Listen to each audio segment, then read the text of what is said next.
келіңіздер қонақтар. Келіңіздер. Студиямызға қош келіпсіздер. Рахмат. Азыр эми сіздерге айта кетели, бүгүнкү көрсөтүүбүз эми көрсөтүп башталганга чейин айтып коелу. Түз эфирдебиз. Түз эфирде мындай эми талашташуу учурунда бири-бириңиздерге акарат келтирбей, бири-бириңиздердин жеке немеңиз, аброюңуздарга шек келтирбейсиздер деген ойдобуз. Иә. Жок, биздин операторлор мурда эми мурда камералар ушундай турган жеринде тартчу эле, азыр заман болуп калды, аны жүрөйүн, ит кууганда аркасынан ошентип тартып калганбыз азыр. Аны көбү жоруңдогуштар да ойлойт экен, бирок. Siz biyaktagı işke neme kılınız, biz vakit çok. Болду десеңиздер. Раз, 1 2 3 микрофонго сүйлөп коюңуздар. Biraz. Раз деп эле айтып коюңуз, эми. 1. Макул эми. 1 2 3 1 2 3. Рахмат. Раз, 2 1 2 3. İşte o da mikrofonlar. Раз, 2 ра.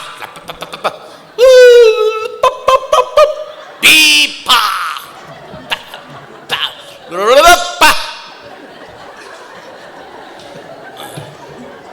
Jurnalistler efirge çıkan derece yaşına kay görüyorsun, ağaçayın maymun ile durmaysınlar.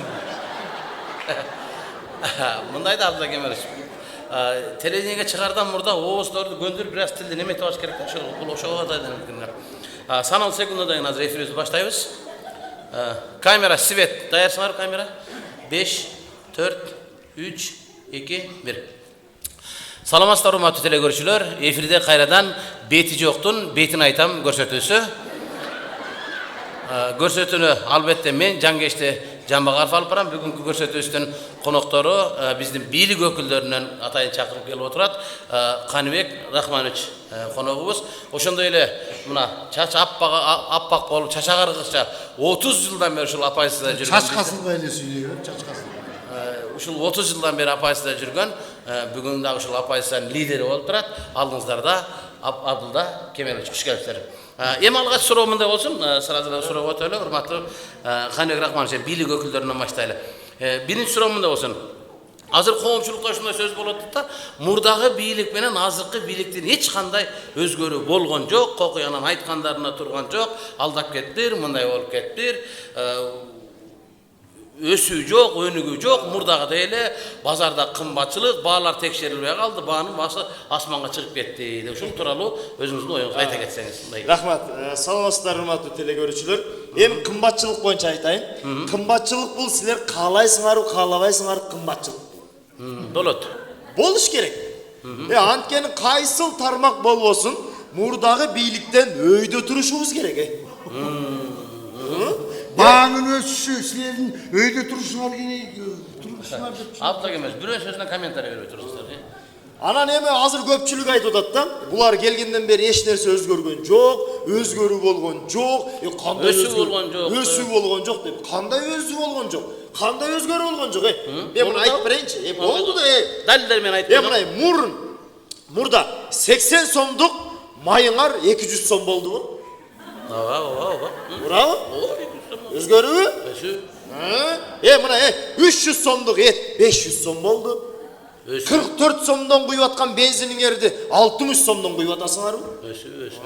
1200 сомго сатып алып жеген унуңар 1800 сом болду го. Өсүү эмеспи бул? Туура айтасыз. 40-50%га салыштырмалуу 40-50%га өсүү бар экен мынакей. Муну айтып атпайбы мынакей? Өсүү деген ушул. Да, эгер ошондой болуп атпайбы. Дагы Кудайга шүгүр, мен ыраазымын да ошо пенсия менен айлыкты да өстүрүп жүргөн жоксуңар, Кудайга шүгүр. Мына сиздер отуруп атасыздар. Өсүү бар турган мынакей. Сиз дайыр цифралар менен бизге далилдеп берип атат. Анан дагы ошого нааразы болуп атсаңыздар, мына өзүңүздөрдүн оюңуздарды айтыңыздар. Бирдеме десеңер, биздин оппозицияны укпайт, анан телевидение биздин элге жеткирбейт, биздин үнүбүздү. Мына азыр санариптештирген бүтүн өлкө, бүт дүйнө угат сөзүңүздөр. Жеткирбегенде. Эми ушу баалардын ушунча өсүшүн биздин өнүгүп атканыбыз деп айтып атпайбы? Жок, эми ошол цифра менен далилдеп. Жок, сен аны неме Оператор.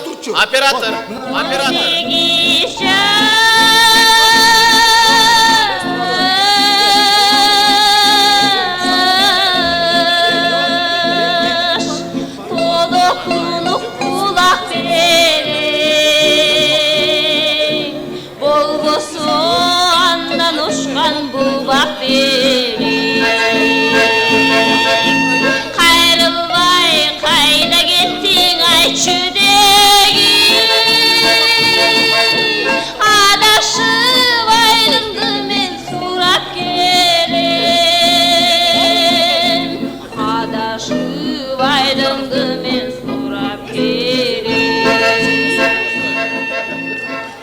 Yine boşurmayın askerden abi. Ne sen özü kadın? Rahmat. Jurnalistler hakkı mezgide uşunda paktakor bolup gittin evet. Tigi söylep atmada benim çıkmadı. Sen ben tige berip atkan soruğa, tige aytıp atkan söz göster. Men kalыстım ben de karabatam. Kalsı emez. Aldığı gözün kalsı emez senin kalın. Antı birön, abroyunu şekeltiren abla kemeliş. İkinci soru. Bunday olsun. Bunday kılalım şu. El bardık üstü meni dağı tolu okuş gerekti. Yo sizde hukuku otat. Bar önümüzde bar jetkirip atabız mınaka. El hukuku atat. İkinci soru bundayda şu Batken okuyası boyunca. Buna internetlerde, sosyal tarmoqta görüp turasыздар.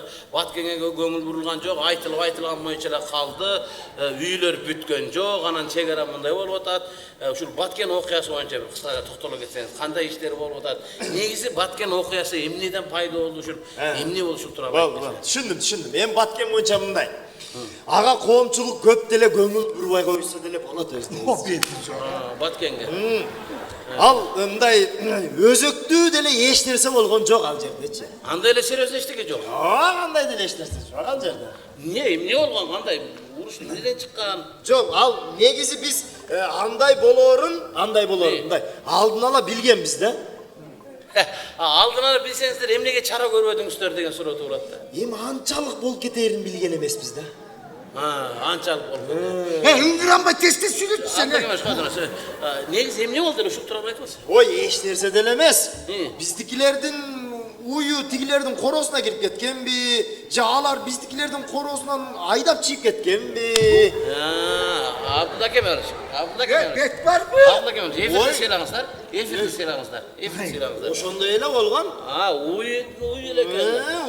Үйлөр эмне болду, үйлөр? Үйлөрдү билбейм. Уйлар аман эсен келди да бирок.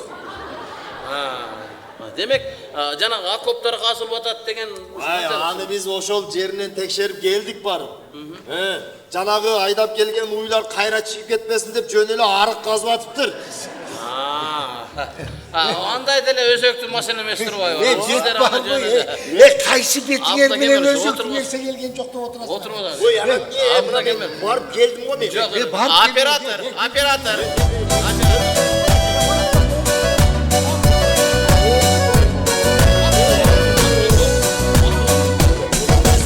Кезгиздин гүлү жаз кулак, өмүрдүн гүлү жаш курак. Жаштыгын өтүп кеткен соң, жаш кезин кимдери сагынбай. Билинбей өткөн турбайбы, сезилбей кеткен турбайбы, алтындай болгон жаш курак.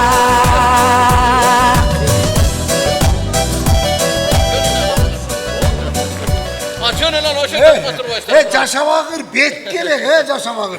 Жаш бала келсин бет керек. Абдулла Кемелович, мен айтып атам, бирөөнүн жеке аброюна шек келтирмеңиздер. Сен ортодон кычылдай жөнөтүр деп атам. Мен калыстык деле айттым. Мына сиздер кокуй атыптыр, өрттөнүптүр деп атасыздар. Андай болгон эмес турбайбы? Айтып атпайбы буякта. Үчүнчү суроо, эми бүгүнкү эфирди менен жыйынтпайбыз, убактыбыз ченелүү. Үчүнчү сурообуз мындай болсун, Каныбек Рахманович. Азыркы парламент тууралуу эл ичинде ушундай сөздөр жүрүп атат. Азыркы парламенттин суроо күткөнүнө 1 жыл болду. Булардын отурганы мыйзамсыз, булардын кабыл алган мыйзамдары мыйзамсыз, легитимсиз деп ушундай болуп атат. Ушул азыркы парламент тууралуу анан ушул күзүндө өткү шайлоо тууралуу. Шайлоодо бурмалоолор болобу? Биринчи парламент жөнүндө айтайын, азыркы парламент 1 жылга эч кандай ашыкча эмес. Булар дагы 6 жыл олтурса жарашат. Мынакей. Жакшы иштешти, мындайды колдон чыгарбаш керек бул парламент. Учактап эле жатыш керек бул парламентте. Азыр керек болсо буларды өкүлөтө коюш керек, Ой, колдон келсе коюш керек. Азыркы парламент мына сунушталган мыйзамдарды окубастан туруп кабыл алып берип атат. Керекпи бизге булар? İştegенdik de bunu. Ооба да. Кандай, İşte atman turбайбы. İşte atman Жок парламентте. дегенде кагазды карап коюш керек да. Эмнени Жок, караганда. окуп Оператор, өлүп калдыңдар. Жаштыктын сяңы кийимде, эскирсе калган кийимбек. Бозулган бойдон турбайсың сен, бул жолун өтүп билинбей. Бозулган бойдон турбайсың сен, бул жолун өтүп билинбей.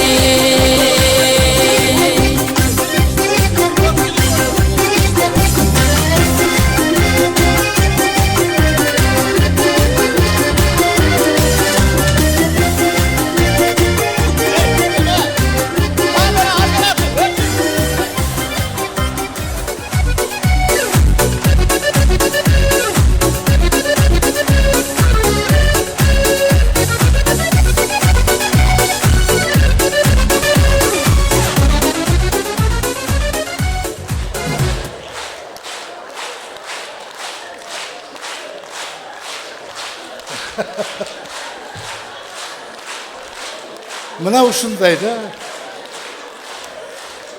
Коомдо, мамлекетте эмне болуп атканын бизден дагы сиздер жакшы билесиздер. Бирок айтпайсыздар да. Мадымаров айтмакчы, обязательно бизди айттырып коюп анан туура эле кылып атышат деп кол чаап кайф кылып отурасыңар да.